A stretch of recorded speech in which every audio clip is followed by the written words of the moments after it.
پہلی جو بات میں آپ کو بتا دوں کہ اینگلز کا بات کریں گے، یہ بہت ایک گمبھیر حادثہ ہے اور ہمیں دکھ ہے کہ ہمارے ایئر فورس کرمی گھائل ہوئے ہیں. ہم آشا کرتے ہیں وہ جلدی ریکور کر جائیں. پر چنتا جنک بات یہ ہے کہ یہ حملے نرنتر چلتے جا رہے ہیں.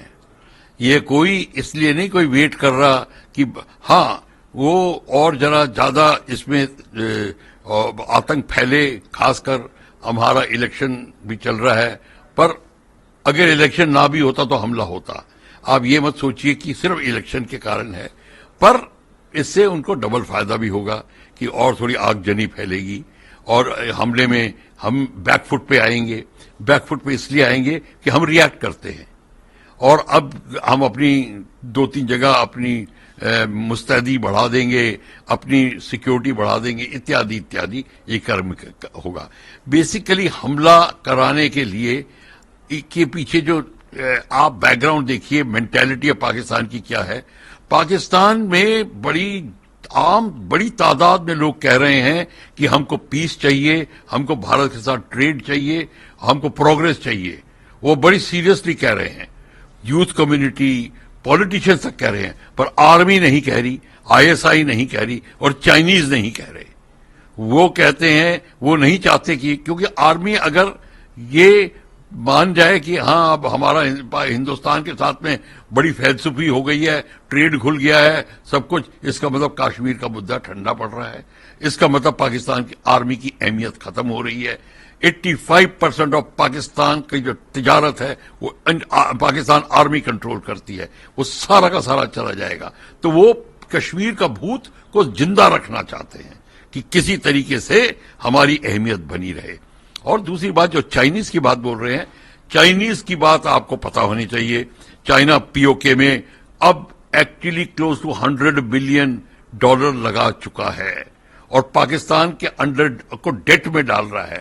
پاکستان اس ڈیٹ کے نیچے تڑپ رہا ہے.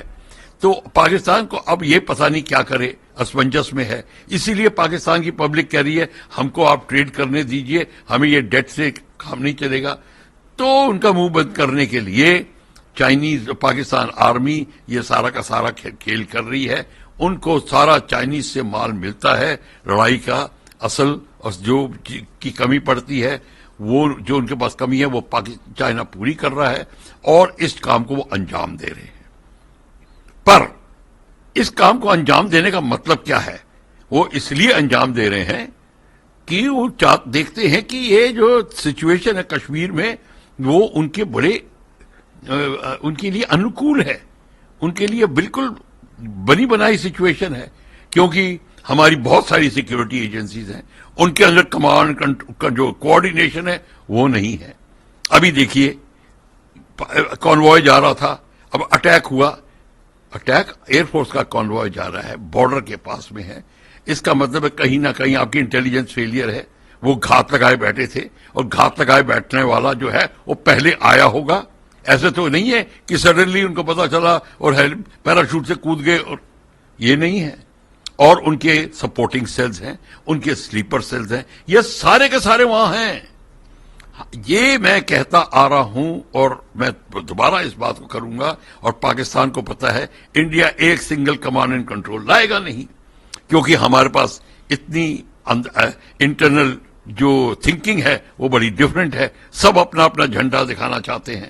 اسی لیے تمام پیراملٹری فورسز اور اتیادی فورسز رہیں گی. اس میں آپ کا جو انٹیلیجنس ہے اس کا وترن نہیں ٹھیک ہوتا، آپ کا command and centralised command and control نہیں رہتا. اور یہ کارن ہے کہ اس کو آپ انجام دیں. جیسے پلوامہ کا انجام دیا تھا، اگر یہ تو ابھی 2 وہیکل تھی، اگر زیادہ ہوتی تو وہ بھی اٹیک میں آ جاتی.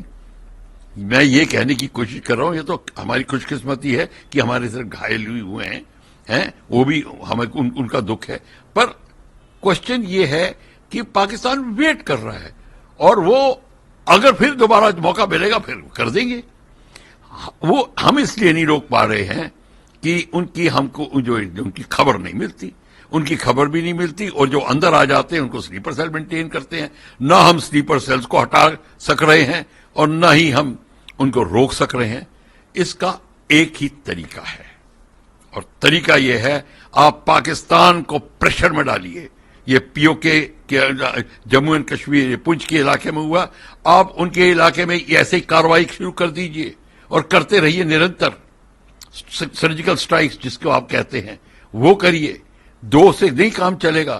اگر آپ کرتے رہیں گے آپ دیکھیں گے آپ کے ایریا میں ان کا پریشر کم ہو جائے گا، وہ ڈیفینسو پہ آ جائیں گے، اور یہی ہونا چاہیے. ہم کو اس بات کے اوپر توجہ دینی ہے اور اس کو بھی دیکھنا ہے کہ ہم کو اگر سیکیور کرنا ہے تو پہلے پی او کے کو سیکیور کریے. پی او کے کہاں سے اندر آتے ہیں، ان کے ہیڈ کوارٹرز ہیں، ان کے جو بیسز ہیں جہاں سے لانچ ہوتے ہیں 17 18 20 25 کلومیٹر ہیں. وہاں پہ آپ کا اٹیک ہیلی کاپٹر ہے، آپ کے پاس ملٹی بیرل راکٹ لانچرز ہیں، آپ کے پاس ہیوی آرٹلری ہے، آپ کے پاس بہت سامان ہے جس سے آپ اس کو نشٹ کر سکتے ہیں. آپ اپنے سرجیکل سٹرائکس جاری رکھیے. اور پی او کے کو لینے کی جو بات کر چکے ہیں، ابھی حال ہی میں ہمارے پولیٹیکل لیڈر نے کہا تھا پی او کے ہمارا ہے، ہم لے کے رہیں گے، تو لے کے رہیے. اب ٹائم آ گیا ہے اس کو کرنا. یہ پورا نہیں تو 15-20 کلومیٹر اندر جائیے، زمین پہ حق کریے. آپ جتنا ان کے اندر ڈیپتھ میں جائیں گے وہ اتنا ڈیفینسو فٹ پہ آئیں گے. جب ڈیفینسو فٹ پہ بندہ ہوتا ہے تو اٹیک نہیں کر سکتا، وہ ڈیفینس کرتا ہے. تو اسی لیے یہ بڑا ضروری ہے کہ ہم کو اپنی پرنالی چینج کرنی پڑے گی. اپنا اندر کی پرنالی، اپنا سلیپر سیلز کو ہٹانے کا طریقہ ایک سنگل کمانڈ اینڈ کنٹرول پورے جموں اینڈ کشمیر میں ہونا چاہیے. یہ کوئی ٹورسٹ آنے لگے ہیں، 370 ہٹ گیا ہے، وہ سب کچھ ٹھیک ہے، پر ہم نے جب تک سلیپر سیل نہیں ہٹائیں گے اور جب تک بارڈر کھلا رہے گا، پورس رہے گا، یہ آتے رہیں گے. آپ چاہے سری نگر کو سورگ بنا دیجئے پھر بھی آتے رہیں گے. تو یہ جو چیز ہے، یہ دو چیزیں ہیں، یہ اس کو آپ کو دیکھنا پڑے گا. اور چائنیز جو ہیں ان کو پریشر میں ڈال رہے ہیں، ڈیٹ میں آنے، اور چائنیز اپنا سی پی ای سی کا کوریڈور مینٹین کرنا چاہتے ہیں. چائنیز بلوچستان سے بھی تنگ آ چکے ہیں، ان کے اٹیکس ہو رہے ہیں بلوچ کے، ان کی پاکستان کی آرمی تنگ آ چکی ہے، یہ مل کے وہاں پہ بھی ابھیان شروع کر رہے ہیں. تو یہ سارا کا سارا آپ دیکھیں گے چائنیز کی ایکٹیویٹی بہت ہوگی. چائنیز کے کم سے کم 2 ڈویژن کے سولجرز پہنچ گئے ہیں، ہم لوگ بولتے نہیں ہیں. چائنیز کے بہت فوج پہنچ چکی ہے وہاں پر، اور چائنیز اور بھی گھسیں گے، کیونکہ چائنیز چاہتے ہیں پی او کے اور لداخ ایریا کا ٹوٹل ان کا ایک فرنٹ بن جائے تاکہ ان کو آنا جانا اور آسان ہو جائے، انڈیا ڈبل پریشر کے اندر آ جائے. تو آپ کو یہ چیز دیکھنی پڑے گی. اب آپ دیکھیے اگلے 2-3 دن میں اس کی کیا خبر آتی ہے تو اور اس کی بعد میں بات ہوگی.